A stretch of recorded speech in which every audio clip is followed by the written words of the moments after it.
आपका स्वागत है। हाँ, नमस्कार। नमस्कार। आप सभी किसान भाइयों को और हमारे साथ अठावले जी हैं। मेन आने का और जानने का पर्पज यही था कि आप 2 साल हो गए करीब, तब से आप ये आपके साथ जुड़ा हूँ, साथ जुड़े हुए हैं हम लोग और मिलके काम कर रहे हैं। साथ में जो आपने OWDC जो मतलब पूरा सप्लाई किया है, लोगों किसानों को पहुंचाया है, पहली बात तो उसके लिए बहुत बहुत धन्यवाद। ये आपने बिल्कुल जो है इसमें, क्योंकि मार्जिन जैसा मैंने बताया कि इसमें मार्जिन कहीं नहीं है, लेकिन ये सोशल वर्क की तरह आपने काम किया और बहुत सारे किसानों को फ़ायदा उठाया, किसानों ने फ़ायदा उठाया। तो कुछ आप शेयर करेंगे इसका रिस्पॉन्स जो आपको किसानों ने दिया हो अलग अलग पार्ट से जी। तो एक दो मतलब एग्जांपल बताएं अगर जी। एक एग्जांपल मैं देता हूँ। जुन्नर में हमारा एक शेतकरी है जो भाजीपाला में काम करता है, सब वेजिटेबल्स उगाता है। तो उसके यहाँ जो कीट का बहुत सारा प्रकोप था, तो इसलिए मैंने उनको, जैसे आपने बताया था, तैसे हर अमावस्या और पूर्णिमा को उसने बिना गलती से एनहांसर स्प्रे कर दिया। तो अभी वो कंटिन्यूअस 4 से 6 महीने तक स्प्रे कर रहा है। अभी उसके पास कीड़ का प्रकोप है ही नहीं, बिल्कुल खत्म हो गया। ऐसा गाढ़ा गोमूत्र अभी जो यूज कर रहे हैं उसका इफेक्ट बहुत ही बढ़िया है। और वो ऐसा आपने जैसे बताया था कि अमावस्या और पूर्णिमा को कीड़ों का प्रकोप ज्यादा रहता है, उस इवनिंग को बिना फेल, बिना चुप करके वो उसने गाढ़ा गोमूत्र स्प्रे कर दिया, करता है वो अभी तक, और पूरी वेजिटेबल से बहुत अच्छी तरह से आती है। बहुत खुश है, ये एक बंदा है। दूसरा, मैं खुद का भी एग्जांपल देना चाहता हूँ। मैं हर तरह की दाल उगाता हूँ, उड़द दाल, तूर दाल, मूंग दाल, हरभरा दाल।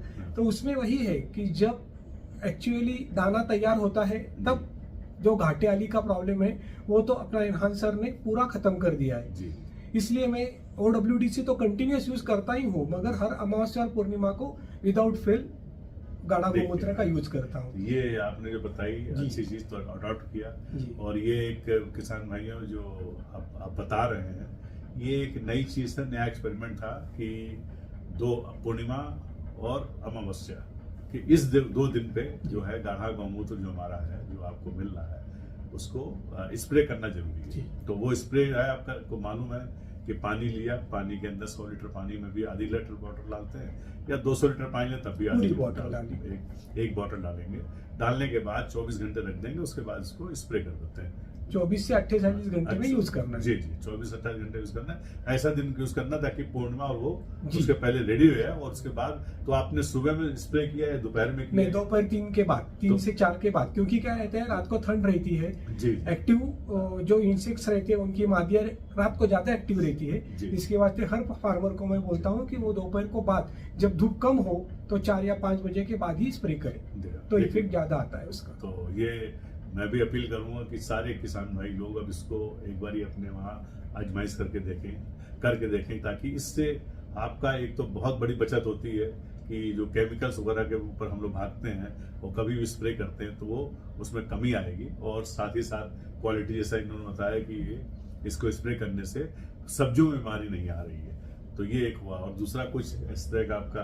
दूसरा मेरा एक ऐसा ही किसान है जो खेड़शिवापुर सतारा के नजदीक है। उसकी जमीन बहुत बंजर थी, यानी मराठी में जिसे बोलते हैं दगड़ी जमीन होती। जी। तर वो उसने कंटिन्यूअस मेरे कहने से वो गन्ना उगाता है। कंटिन्यूअस मेरे कहने से हर पानी में 1000 लीटर की टंकी बनाई उसने, और वेस्ट डिकम्पोजर छोड़ रहा है वो।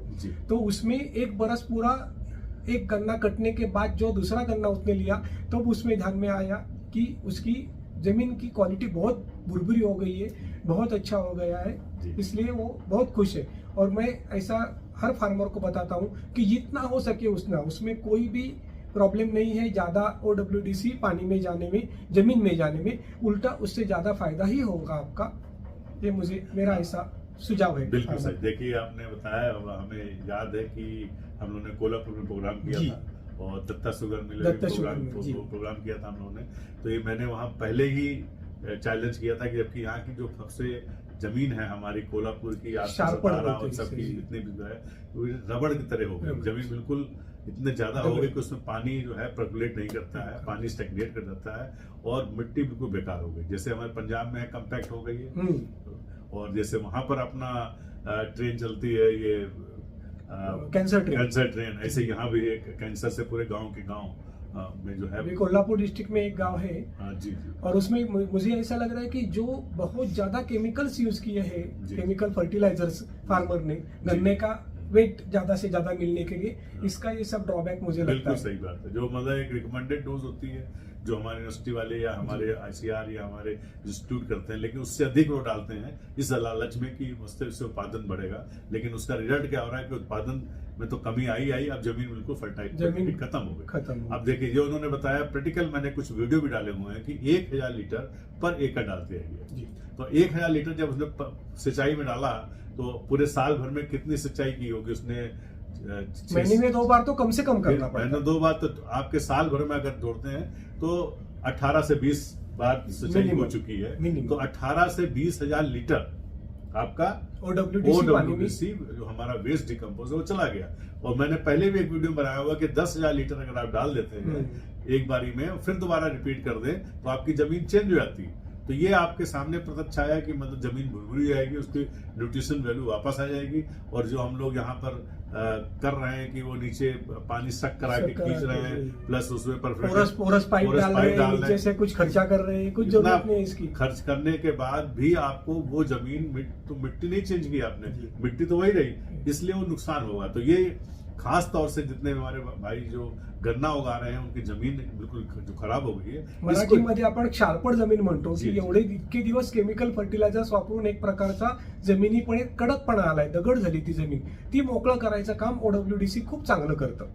बिल्कुल देखिए ये सही है कि आपका जमीन के लिए OWDC वरदान है जी। अब जैसे लोग बोलते हैं कि फर्क आता है कि भाई OWDC और NWDC में फर्क है, तो OWDC आपने बता दिया जमीन के लिए, खास तौर से जमीन के लिए बनाया गया और इसीलिए उसमें बाद में धीरे केच में आने शुरू होते हैं। लेकिन NWDC आपने बताया जैसे प्लांट प्रोटेक्शन के लिए, प्रोटेक्शन के लिए कवच नाम दिया गया है और फसलों को रोकेगा। अब इसमें और बड़ी अच्छी चीज आप निकल के आई कि आप पूर्णिमा और अमावस्या में कवच का स्प्रे कर दीजिए। आप ऐसा बनाइए कि कवच उसी समय स्प्रे करें तो आपको और फायदा मिलेगा।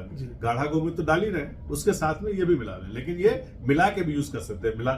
डालते समय आप दोनों को मिला सकते हैं, लेकिन पहले आप अलग अलग बनाना है। लेकिन लास्ट में आप इसको जैसे आपने गाढ़ा गोमूत्र बनाया उसी में आप कवच का उठा के मिला देंगे, तो वो दोनों मिला के स्प्रे करेंगे तो इससे इतने बढ़िया रिजल्ट आएंगे कि आप उसको इमेजिन नहीं कर सकते। बीमारी तो कंट्रोल करेगा और साथ में फ्लावरिंग, फ्रूटिंग एंजाइम्स जो मिलते हैं उससे साइज बढ़ना, फ्लावर बढ़ना, फूड ड्रॉपिंग कम होना, बहुत ही अनगिनत फायदे होंगे। तो ये भी आप करके देखें। एक दूसरा आपको ये नुस्खा दिया जा रहा है कि इसको अप्लाई करें, तो मैं चाहूंगा कि आप इसको थोड़ा मराठी में बताएं कैसे दोनों को मिक्स करके कर सकते। आता सरांनी असं सांगितलं की कवच म्हणून जे आपलं नवीन प्रॉडक्ट आलं आहे की जे प्लांट प्रोटेक्शन साठी काम करतं, त्याचा फॉर्म्युला मी तुम्हाला सांगितलाच आहे व्हिडिओमध्ये, परत एकदा सांगतो। 200 लिटर पाण्यामध्ये 1 कवचची बाटली अख्खी घ्यायची आहे आणि त्याच्यामध्ये 2 किलो गूळ विरघळवायचा आहे। हे तयार व्हायला 21 दिवस पूर्ण लागतात। 21 दिवस झाल्यानंतर त्यातलं 20 लिटर कल्चर बाजूला काढून ठेवायचंय। उरलेल्या 180 लिटर कवचाचं द्रावण तुम्ही वापरू शकता। वापरण्याच्या आधी 1 किलो चुन्या घ्यायचा, साधा आपला बाजारात मिळणारा कुठल्याही रंगाराच्या दुकानात मिळणारा चुना, त्या 10 लिटर पाण्यामध्ये तो घालायचा, चांगला ढवळायचा। तो गरम असतो, तो गरम होतो, त्यातनं वाफा जिरू द्यायच्या सगळ्या, थंड होऊ द्यायचा, साधारण 6 ते 7 तास थंड होऊ द्यायचा। त्यानंतर ते 10 लिटर फक्त द्रावण, चुन्याची निवळी ज्याला आपण म्हणतो मराठीत, ते चुन्याची निवळी आपण त्या 180 लिटर पाण्यामध्ये मिसळून ती तुम्ही फवारायला वापरायची। आता सरांनी याच्यामध्ये ऍड केलं, माझ्या आतापर्यंतचा अनुभव होता की मी एनहान्सर वापरत होतो, कवचाचा माझा अजून द्रावण तयार झालेलं नाहीये, पण सरांनी सांगितल्याप्रमाणे आता आपण असं करू शकतो, आदल्या दिवस एनहान्सरचं द्रावण तयार करायचं, कवचाचं पण तयार करून ठेवायचं आणि फवारणीच्या वेळेला दोन्ही एकत्र करून जेवढे तुम्हाला लागतात, समजा एकाला तुम्हाला 200 लिटर द्रावण लागते, तर मग तुम्ही 100 लिटर कवच घ्या, 100 लिटर एनहान्सरचं द्रावण घ्या तयार केलेलं आणि मग तेवढ्याच क्वांटिटीमध्ये तुम्ही फवारा। हे आता सरांनी ऍड केलंय। याच्यामध्ये अमावस्या आणि पौर्णिमा हे जे 2 आपण दिवसाच्या संध्याकाळी पकडत होतो, त्याच्यामध्ये हे मिक्स द्रावण फवारा असं सरांचं सजेशन आहे। जी बिल्कुल सही है। 3 वही फवारे का टाइम है, 3 बजे से लेके 6 बजे के बीच में आप करें ताकि ठंडी पड़े और उससे जो इंसेक्ट पेस्ट ज्यादा आता है वो कंट्रोल हो। तो ये देखिए 2 चीजें बिल्कुल आपके लिए टिप्स के लिए है, किसानों के लिए, और इसका फीडबैक आप दें। आप चाहे अपना वीडियो जरूर भेजें, चाहे मराठी में भेजें, चाहे हिंदी में भेजें, इंग्लिश, किसी जिस लैंग्वेज में भेजना चाहे भेजें। आप कोई भेज सकते हैं और मुझे भी डायरेक्ट भेज सकते हैं। इसके अलावा आपको और कोई एक्सपीरियंस हुआ हो जो किसानों को फायदा मिला हो? जी, अभी किसान इतनी OWDC से इतना अच्छा रिजल्ट आ रहा है। तो मेरे एक किसान भाई है, उसने 10,000 लीटर के उसका शेततळ मराठीत बोलतो आपण, टैंक है उसका पानी का। तो उसमें मुझसे OWDC लेके 1,000 लीटर के 5 टंकियां बनवाई। 5 टंकियां में पहले OWDC तैयार किया और वो पूरे 5,000 लीटर पानी 10,000 लीटर में मिक्स कर दिया है। और वो अभी खाली उसमें से पंपिंग करता है, वापिस गुड़ डालता है और वापिस चालू करता है 3 दिन के बाद। इस हिसाब से जो OWDC का रिजल्ट आया है, तो शेतकरी लोग इतने बड़े पैमाने पे OWDC यूज कर रहे हैं क्योंकि उनका बाकी का खर्चा बहुत कम होता है। अभी गन्ने की आप बात करें तो गन्ने में जो इतने साल भर यूज किए हुए जो केमिकल फर्टिलाइजर्स जो यूज प्लांट्स ने नहीं किए, जमीन में पड़े हैं, उसका बॉन्डिंग डिसॉल्व करने का काम भी OWDC करता है। यानी समझो अभी आपने OWDC डाला तो प्लांट को जो कुछ भी बॉन्डिंग डिसॉल्व होगा तो प्लांट को ऑटोमेटिक एब्सॉर्ब करने के लिए मिलेगा, तो आपका केमिकल का खर्चा उसमें से बहुत सारा बच जाता है। जब आप स्टैंडर्ड प्रैक्टिस से हिसाब से गन्ने में एक बरस के पूरे गन्ने में 3 बार हम केमिकल खत डालते हैं। शोईंग के टाइम, बीच में छोटी बांधणी म्हणतो आपण मराठीत त्याला, आणि तिसऱ्या वेळेला मोठ्या बांधणीच्या वेळेला। त्या प्रत्येक वेळेचा केमिकलचा डोस तुम्ही स्ट्रेट वे निम्मा करा, जे काही तुम्ही आतापर्यंत वापरत असाल तर, आणि त्याच्यामध्ये एकच 300 रुपयाची बाटली एनहान्सरची वापरा। तुम्हाला तुमचा खर्च एकरी ऊसाचा निम्मा स्ट्रेट वे निम्मा होईल, प्रोडक्शन अजिबात कमी होत नाही। म्हणजे एका अर्थाने तुम्ही जेव्हा पैसे वाचवता तुमचे, म्हणजे तुम्ही पैसे मिळवल्यासारखे आहे। म्हणजे प्रोडक्शन कॉस्ट तुम्ही जेव्हा कमी करता तेव्हा तुमचा प्रॉफिट मार्जिन वाढतो। ह्याच्यावरती नक्की ऊस शेतकऱ्यांनी विचार करावा। बिल्कुल सही बात है। और इसका जो एक तो आपने गन्ने में बता दिया जी। अब इसका दूसरा सब्जी बता दिया आपने। अब ये जो आपका ग्रेप्स इस समय सीजन चल रहा है, तो उसमें किस तरह से किसी किसान ने कोई एक्सपीरियंस हुआ हो? हाँ, ग्रेप के लिए बहुत सारे किसान अभी जो केमिकल फर्टिलाइजर्स या पेस्टिसाइड्स यूज कर रहे हैं, वो अभी गाढ़ा गोमूत्र के उपयोग में लगे हैं, क्योंकि उनका स्प्रेइंग टाइम जो रेगुलर के हिसाब से हफ्ते में एक बार तो स्प्रे करते ही थे, अभी उनका ड्यूरेशन 2 हफ्ते में एक बार हो गया है। और केमिकल की कॉस्ट, कौन सा भी केमिकल आप लो तो 1 लीटर केमिकल की कॉस्ट 1,500 से ऊपर ही है, तो उसकी कॉस्ट आधी बच जाती है। और वो एनहांसर यूज करते हैं। एनहांसर में टॉक्सिसिटी कम होती है, ये बहुत ज्यादा इंपॉर्टेंट बात मुझे लगती है। जो कुछ भी हम उगाते हैं, हम लोगों को खाने के लिए देते हैं, हम भी खाते हैं, तो उसमें विष तत्व क्यों हो, तो वो निकालने का काम गाढ़ा गोमूत्र करता है। ये मुझे एनहांसर के बारे में बहुत अच्छा आपने हमें इन्वेंट करके दिया है कि केमिकल टॉक्सिसिटी कम से कम हो और हम जो दे रहे हैं लोगों को वो अच्छा खाना दे। बिल्कुल सही बात है। और ये जो आपने कहीं देखा ग्रेप्स में किसी ने यूज किया हो, क्योंकि ये तो आपने बताया, ये मैंने अपने पहले वीडियो में बता दिया इसको लॉन्च करने के पहले, कि ड्यूरेशन बढ़ जाता है, आपका जो स्प्रे है बढ़ जाता है, नंबर ऑफ स्प्रे कम हो जाता है, तो आपकी कॉस्ट ऑफ प्रोडक्शन एक तो कम हुई, साथ ही साथ आपने केमिकल का यूज कम किया। तो किसी ने इसको टेस्ट कराया कभी, मतलब ग्रेस पे यूज किया हो, डाला गया हो, फिर टेस्ट कराई हो लैब में जाके? नहीं, अपने सांगली तासगांव में बाबा साहेब पाटिल करके एक है, वो उसके ऊपर काम करते हैं, मगर एक्चुअली मेरे हाथ में उसके कागज नहीं आए हैं। हाँ, नहीं मुझे मगर उसका नहीं, मेरा कहने का मतलब ये है कि उनका 20 एकर्स का ग्रेप है और वो पूरा का पूरा एक्सपोर्ट करते हैं। जब आपको तो मालूम है, जब एक्सपोर्ट करते हैं तो उनके नॉर्म्स बहुत स्ट्रिक्ट रहते हैं, ये यूज करना है, ये नहीं करना है, उसकी लेवल इतनी चाहिए, उसकी कम टॉक्सिसिटी चाहिए। तो वो जब फुलफिल कर रहे हैं तो मुझे ऐसा लगता है कि हमारा गाढ़ा गोमूत्र सक्सेसफुल नहीं। सही है, बाबा साहब पाटिल भी हमारे किसान सेवक की तरह काम कर रहे हैं और उनका बहुत पहले से इसको यूज किया जा रहा है। और उनका भी कहना था कि उनके साथ साथ पूरे ग्रेप्स के जितने भी पूरे उनके ग्रुप में है वो सभी लोग यूज कर रहे हैं और फायदा मिल रहा है। जी, अब ग्रेप्स के अलावा प्रोमोग्रेनेट वगैरह में कुछ? प्रोमोग्रेनेट मेरे 1-to-1 मेरा रिलेशन नहीं है, मगर 2-4 फार्मर्स को मैंने दिए हैं। उनका कहना है कि जो तेला डाग रहता है उसका प्रादुर्भाव कम हुआ है, मगर मेरे पास एविडेंस बोले तो अभी नहीं। ठीक, मतलब ऐसा कोई फार्मर आया हो जी, मतलब ये तो आपने सब पॉजिटिव बताया, कि कोई नेगेटिव बोला हो कि इससे हमें फायदा नहीं मिला? नहीं, नॉट अ सिंगल वन। एक भी बंदा ऐसा नहीं मिला है मुझे कि जिससे ऐसा कहा कि नहीं बाबा ये अब यूज करके मुझे कुछ फायदा नहीं हुआ। हाँ, हर एक बोल रहा है फायदा हुआ है। और मैं सब ये किसान साथियों को बताना चाहता हूँ कि OWDC की बात करें हम तो 150 रुपए उसकी प्राइस है। आपको भी पता है, 2 फ्रेंड्स को लेके हम नाश्ता खाने गए तो 150 रुपए खत्म हो जाते। एनहांस की प्राइस 300 रुपए है, एक टाइम खाने के लिए बाहर गए 2 लोग तो 300 रुपए खत्म हो जाते। तो फिर वो हिसाब से वो आप जरूर इसको यूज करें और खुद अनुभव करें कि कितना फर्क पड़ता है और आपका केमिकल फर्टिलाइजर्स या पेस्टिसाइड का खर्चा कितना बचता है। ये अगर आप हिसाब में रखें तो इसकी कॉस्ट नेग्लिजिबल है।